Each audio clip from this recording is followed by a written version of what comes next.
এতদিন বারান্দার থেকে ভাবছি দামি দামি, কিন্তু আজকে ভিতরে ঢুকে দেখতেছি হামুজা এরাও তাই। আসলে এটা ভিতরে না ঢুকলে বোঝা যাবে না। তো এসপি সাহেব সামনে কাতার, এসপি সাহেব দাঁড়াচ্ছে, আর একটা মুসল্লি না হলে কাতার পুরা হচ্ছে না। এসপি খালি চারিদিকে তাকাই, কে রে, আরে একটা মুসল্লি নাই। তাকে দেখে দরজার চৌকিদার খাড়া হয়ে আছে। এসপি ডাকতে চাই, চৌকিদার বলে না স্যার আপনি এসপি, আমি চৌকিদার। এসপি আই, চৌকিদার বলে না স্যার আপনি এসপি, আমি চৌকিদার। এসপি দেখতেছে নাই তো আসবি না। এসপি নিজে কাতার ছাড়িয়ে যায়, চৌকিদার হাত ধরল। এবার নিজের কাছে খাড়া করছে, চৌকিদার ভয়ে চারাগুল পিছনে থাকে। এসপি কয় কে রে পাগলা, পিছনে থাকলে কাতার সোজা হবি না রে, সামনে আয়। চৌকিদার বলে স্যার আমার কিন্তু পায়ের গোড়া ফাটা, আর আপনার হলো তেলতেলা।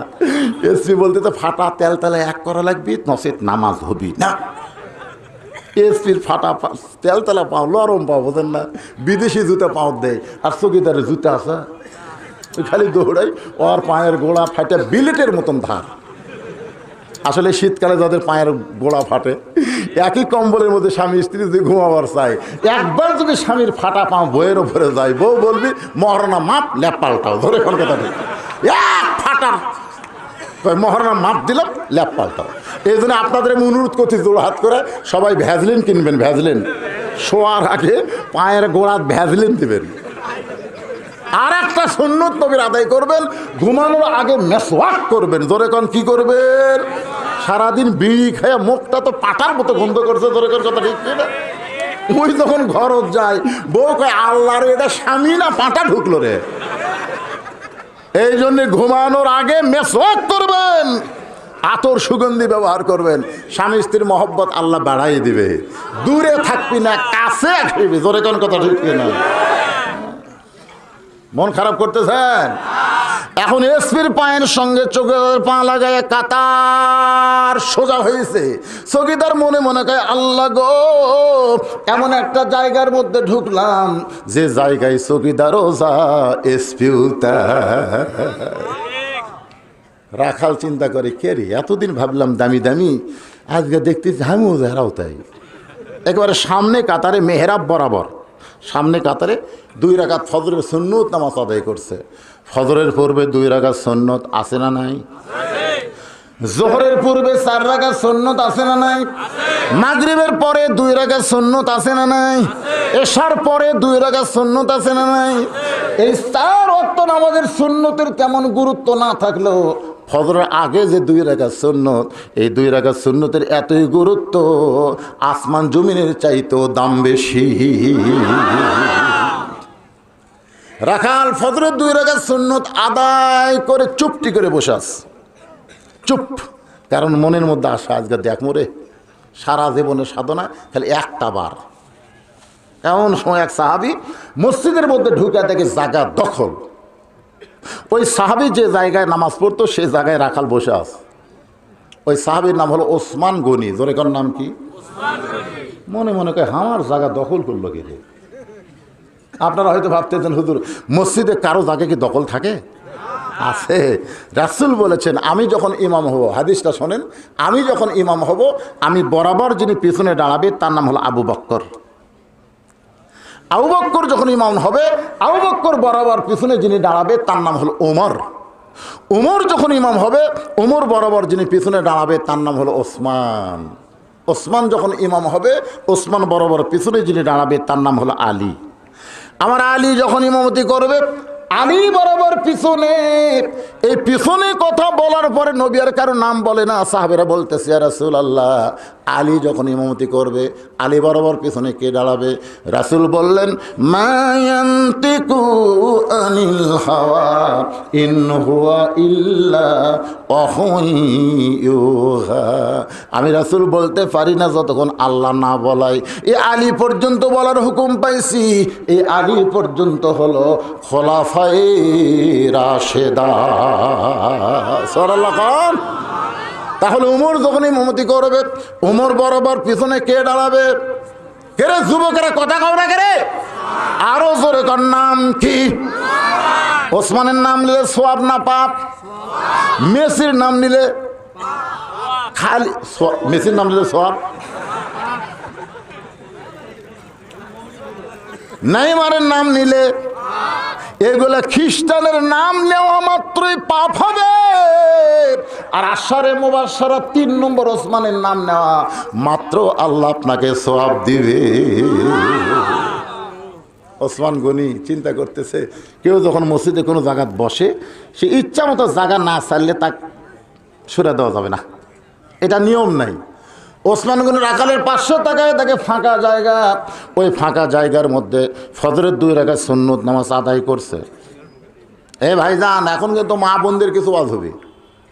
হ্যাঁ, এখন ওসমান গনি এরকম করে তাকাচ্ছে, 3 বার তাকাচ্ছে, 3 বার হলো সুন্নত।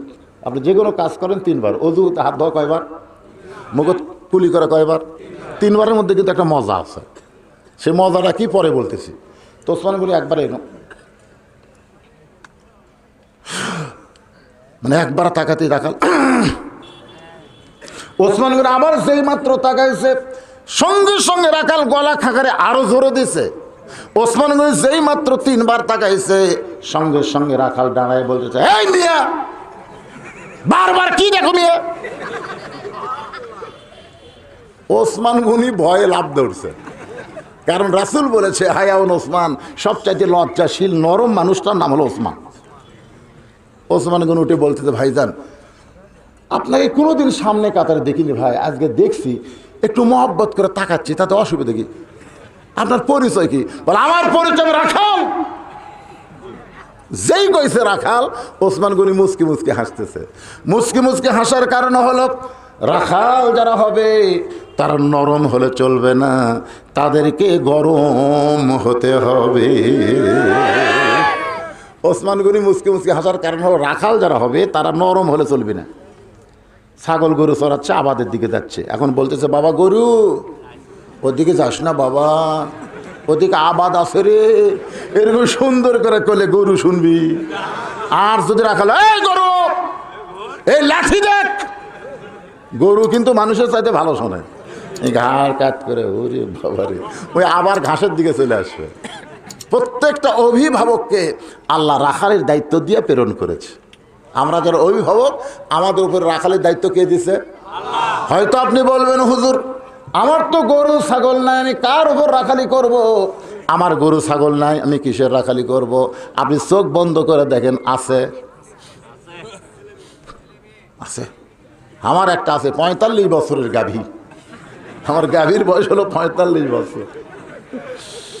হায় হায় রে, আমি এশার নামাজ পড়ে বাড়ির যা দেখি গাভী স্টার জলসা জি বাংলা দেখতেছে।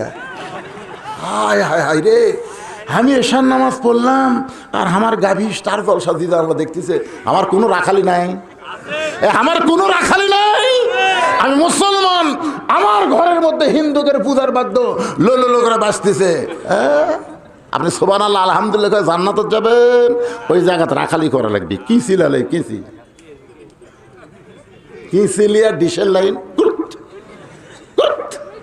খালি ডিশের লাইন কাটেন, বদরের যুদ্ধের সব পাবেন। সুবহানাল্লাহ বলেন। হ্যাঁ পারবেন। যাই বিয়ে করেনি তাই কয় ইনশাল্লাহ, যাই বিয়ে করেনি ওই কয় ইনশাল্লাহ। বুঝিছে?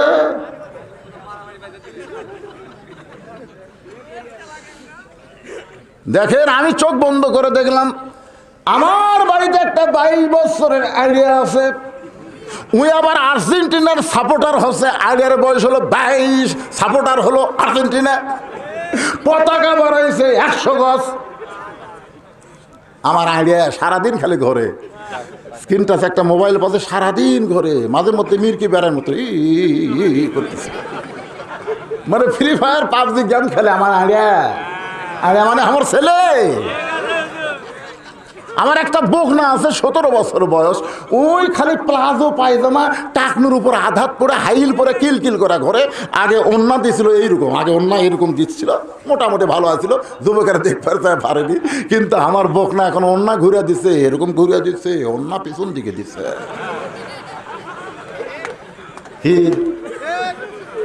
তাহলে আমার বকনার উপরে আমার রাখালি করার দরকার আছে না নাই? জোরে কোন আছে না নাই? আমার মায়েরা বোনেরা যারা পর্দার অন্তরে আছেন, আপনাদের জন্য আলোচনা হলো আল্লাহ কোরআনে বলেছেন অকরানা ফি বুয়ুতিকুন্না ওয়ালা তাবাররাজনা তাবাররুজাল জাহিলিয়াতিল উলা। আমি একটা ছোট্ট ঘটনা বলবো, আপনাদের কি খেলা পার হয়ে যাবে নাকি?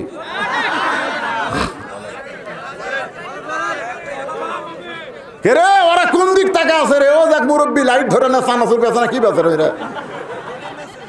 এই কি বেছে রে?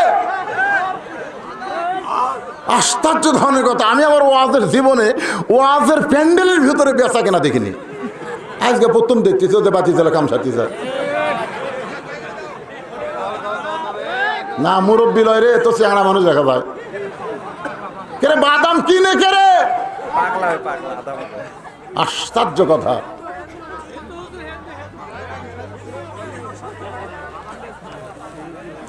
যারা কিনতেছে তারা কি বেচতেছে হিন্দু, কিন্তু কিনতেছে কারা?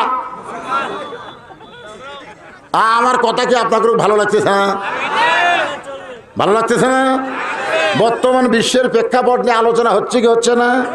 মুসলমান না হয়ে তোমরা মৃত্যুবরণ করুন, আমরা মুসলমান হয়ে মরতে চাই। ধরে কোন ঠিক? তাহলে আলোচনা মনোযোগ দেন, শুনলে বুঝতে পারবেন না।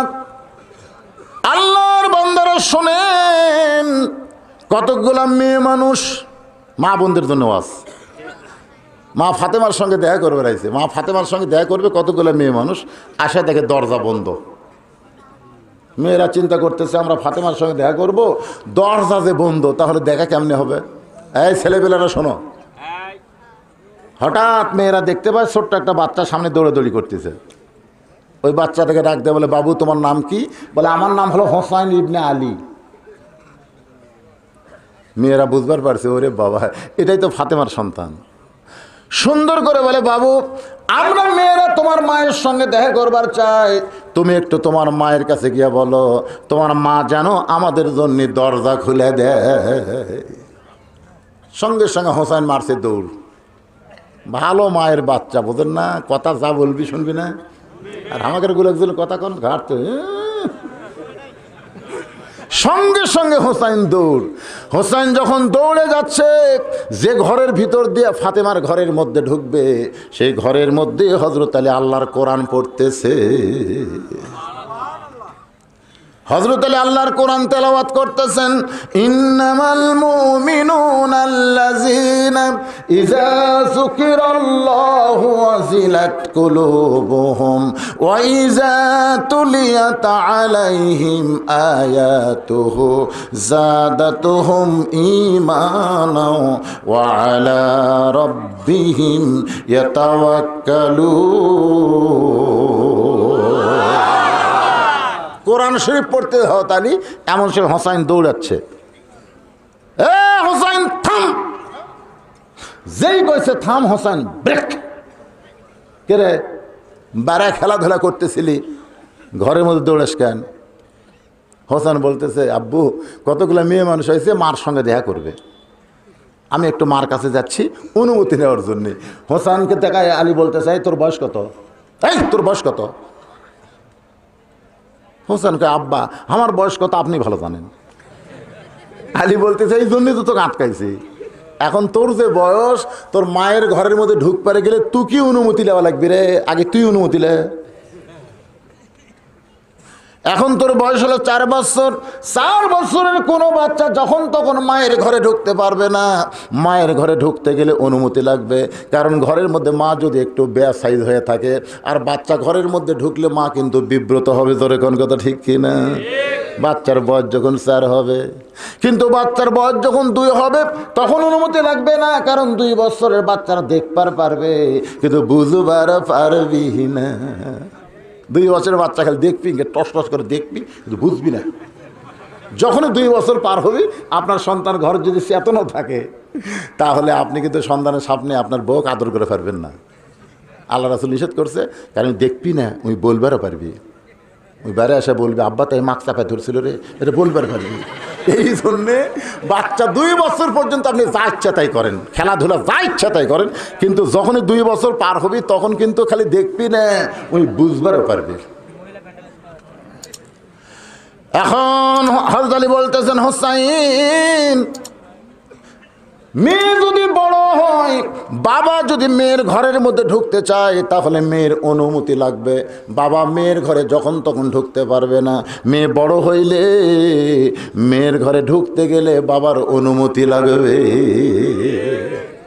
রাসূল বলেছেন, ফাতেমা, আমি একটু তোর ঘরে ঢুকবার চাই। ফাতেমা বললেন, বাবা এখন হবে না, পরের ওয়াক্তে আসেন।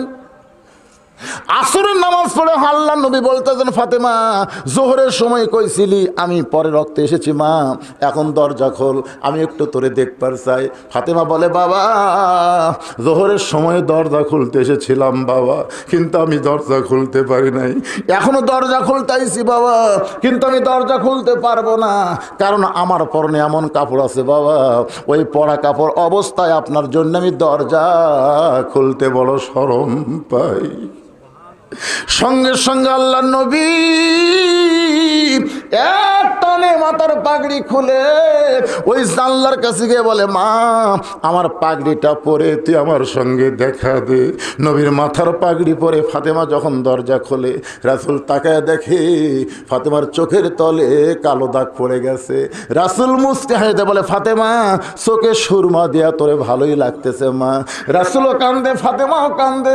ফাতেমা বলে, বাবা, আপনি জানার পরে কেন বলতেছেন আমি চোখে সুরমা দিয়েছি? সুরমা দেইনি বাবা, না খাওয়ার কারণে আমার চোখের নিচে কালো দাগ পড়েছে। নবী বললেন, ফাতেমা, আমি তোরে 3টা জিনিস দেই রে মা, আমল কর। সুবহানাল্লাহ 33 বার, আলহামদুলিল্লাহ 33 বার, আল্লাহু আকবার 34 বার। এই ছাড়া আমি নবী তোরে কিছুই দিবার পারলাম না। সন্তান যখন বড় হবে মায়ের ঘরে ঢুকতে অনুমতি লাগবে, আবার বাবা মেয়ে যখন বড় হবে মেয়ের ঘরে ঢুকতে অনুমতি লাগবে। আলী বলে, হোসাইন, শুধু একজন মানুষ ঢুকবে, কোনো অনুমতি লাগবে না, সেই মানুষটা হলো স্বামী তার বিবির ঘরে। সুবহানাল্লাহ কর না কেন? আপনারা বলেন তো, স্বামী বউয়ের ঘরে ঢুকতে অনুমতি লাগবে? বউ যে অবস্থায় থাক না কেন, স্বামী তো। হোসেনকে বলে, থাম, তোর যাওয়া দরকার নাই, আমি যাচ্ছি। আল্লাহর কোরআন শরীফ হোসেনের হাতত দিয়েছে। সুবহানাল্লাহ খান। হোসেন হাত পাতালিছে, দেন আব্বা দেন। জানে আলী, জানে আমার বেটা পেশাব করে বানিলাই ঢিলাগুলো ব্যবহার করে, অজু করে, আর আমাকে বেটারা খাড়া হয়ে কাম সারে। ওই পেশাব দিয়ে 40 পর্যন্ত লিখতে পারে। হাই রে পাটা রে, একদম বাকডম ঘোড়ারম সাথে ঢাকডুল সাদর বাদে এই মিথ্যা শিক্ষা করবার যায়, শালারা সব নষ্ট হয়ে গেছে। জোরে কোন কথা ঠিক না? খাড়া হয়ে পেশাব করে বাইরে, ক্লাস প্রাইমারি 2, 3 ছাত্র আমি জীবনে দেখিনি এরা বসে পেশাব করে, আমি কোনোদিন দেখিনি। পেশাব লাগিয়েছে, চেন খুলছে, মারা দিছে। আমি একটারে কইলাম, কোন ক্লাসে পড়িস? তুইও পড়ি। তোর কেমনে পেশাব করা লাগে তোর স্যার শিখাইনি? মুসকি মুসকি হাসেন, হাসিস কেন? বলে, চাচা প্রাইমারি পেশাবখানা যাই দিকে আমার সারি খাড়া হয়ে পেশাব করে, আর সারি খাড়া হয়ে মারে, তাহলে কি করবে? আর সেই শিক্ষার জন্যে হাজার হাজার কোটি টাকা বাজেট হয়। জোরে কোন ঠিক?